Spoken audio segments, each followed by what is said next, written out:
And ladies and gentlemen, welcome back to the channel. Just Corvick back again.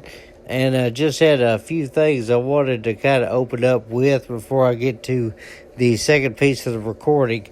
The off season for the Cincinnati Slash was a fairly easy one, thanks to a lot of the signings and a lot of the yearly acquisitions on the contracts of the players that we ended up getting and re-signing.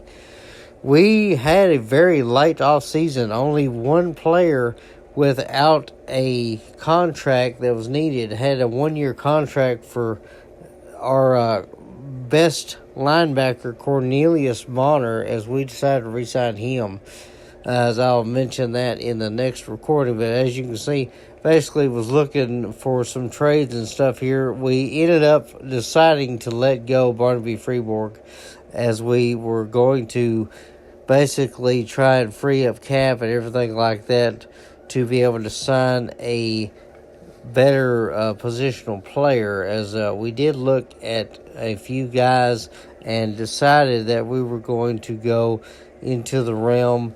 We did keep Scott as our backup quarterback, and then decided what we were going to do was we were going to actually see if we can sign another defensive lineman, try and see what we could do. I looked over a few guys at the quarterback spot, as well as I was trying to see if I can get a better guy than Scott as a backup. But Scott seems like he's going to be a good backup once again, as Russell did not have any trouble really getting injured in the second season, as we will be looking at trying to see how we can improve the team, as we did pick up one new player, as we will talk about that here in a moment. Once I get to the second part of the recording. But you see basically just running through the rosters, pretty much trying to shift guys around, move guys to where I feel like they're going to be the best utilized in the offense and in the defense. So definitely trying to see if we can move some guys around. So I did put some players at some previous positions and then move some guys around to where I feel like they would best be used for the team. So we'll be getting into all that here in just a moment once the secondary recording pops up here. But this is basically just me running through the roster, pretty much trying to see who is going to be best used by the team. Mainly just enhancing the defense, and then also doing the best I can to try and see if I can improve the offense just a little bit, because having only a couple of guys that are reliable is not going to be something I need in case injuries occur. So I decided that I was going to do the best I can to possibly move some guys around to see where I can best use them. And as you can see here, there's one of the few signings that we had, as Tony Sharper, the center nose guard, is going to be a definite good addition, as I will basically be explaining some things about that here in just a moment in the video. But this was just me moving around trying to find the best usage of my talent. Okay, this will be a continuation from the other bit of recording I did. Sped through the off season. As you saw, we're making our way into the season number 3. Very slight changes to the team, so the championship squad will be returning, as we will show you who's on the team. Dan Russell back again for another year. He's 96 overall now, so he's definitely doing his best to do what he can to win once again. We re-upped Jesse Scott, gave him a 2-year deal, just trying to see if we can maybe shift around a little cap room. He does have some speed, so I may have to use him for running when need be, as his throw power is up there, as Russell's accuracy is phenomenal. So very happy that we got him on the squad. Offensive specialist Damian Rutledge comes back for yet another year, as this will be a full year for him. He'll be ready to see what he can do in this one. We'll take a look and see his stats again. And the speed still up there. Awareness and everything is doing really good. Let's see, his break tackle. Doesn't have the break tackle, but he has shown that he can break some tackles if need be. Got a good chunk of stamina. He's pretty tough, so he should be able to do what he can in this one here, as his catch rating is pretty decent as well. Defensive specialists, we got Bernard Bailey and Kevin Snow returning. Shifted around the lineup a bit, as I'll probably speak on earlier in the video.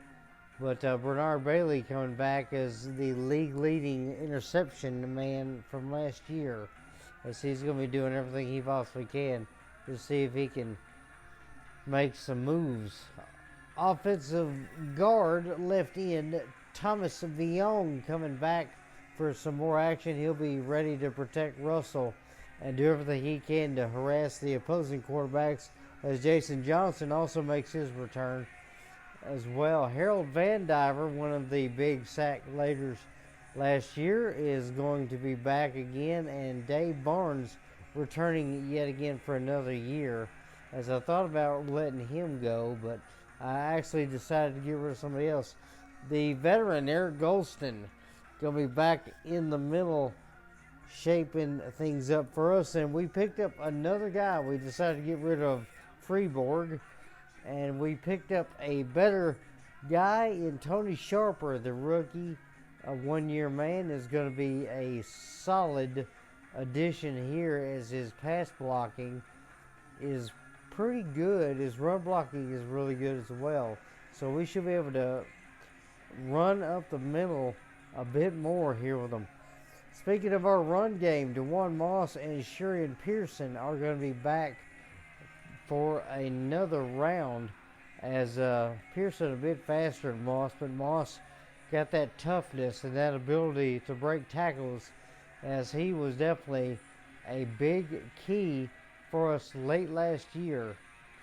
So we'll definitely see if he can make things happen. The one signing that we had to do, Cornelius Bonner, making his way back onto the team at the linebacker wide receiver spot. Bonner was a big help when Rutledge was being teamed up on, and when the defense had to make stands. He was definitely there for run stopping. And then Ana Monapia makes his return as well. He will be backing up Bonner when Bonner gets the chance. Onomatopoeia also will be moving to the wide receiver core, so he will be out there on the field, hopefully with Bonner, as his catch rating is definitely up there. We need a guy that can catch, and has got a pretty decent amount of speed like he does have. So putting him back on the offensive side of things instead of Velcro. Speaking of Velcro, Joseph Burns and Victor Velcro make their way back onto the team. Wide receiver D-back duo that is pretty lethal, as we decided to allow Victor Velcro to play more of the defense instead of the offense. Even though Velcro's got wonderful catch rating, we decided that we were going to give him the ability to play defense. That way he could snag the footballs there with Burns as well. And then finally, our golden shoe, Mackenzie Homebrecker, making his way back on the team. He is going to do everything he possibly can to see if he can give us points where needed, as his 85 accuracy, not the best, but it is a wonderful, and it has allowed me to not make so many mistakes on the stick. 96 kick power is definitely going to be wonderful. As we will actually now back out, we will look at the schedule for Season 3, as we will start off against the Philadelphia Soul in Week 1.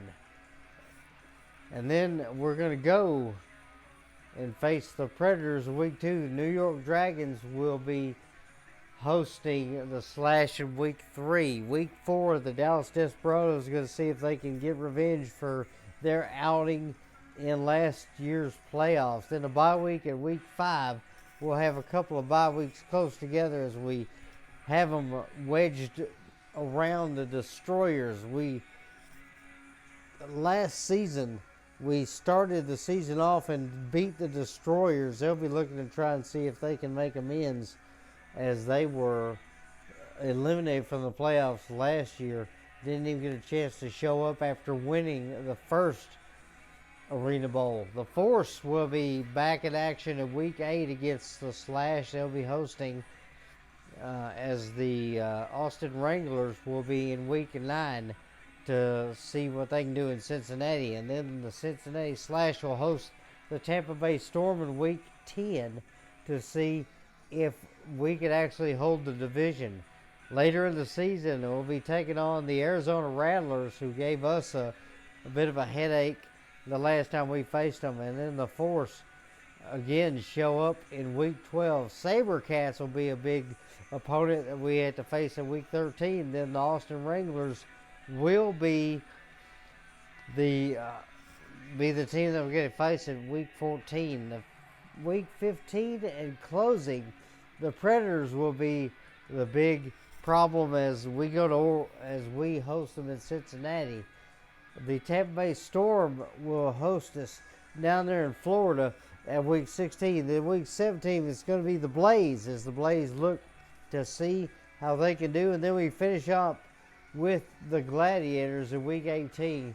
We're going to definitely see how this is going to go. Let's go ahead and take a look at the matchup for the first week. I may do this anyway. But our team is looking very well. A 91 overall team for us. And we've held them for quite a bit. Next season is going to be a tough one, but I don't know if I'll be doing a fourth season going into it. But we are going to be doing year 3. That will be coming up. I will probably put this video together and go ahead and do week 1. But we will see. I hope you guys and gals enjoy this. If you enjoy the content, like and subscribe. Lets me know that you're enjoying it and that you want more of it. So hope you guys have a great rest of the day. And I hope the team works great. I hope it's entertaining for you. May God bless you. Take care.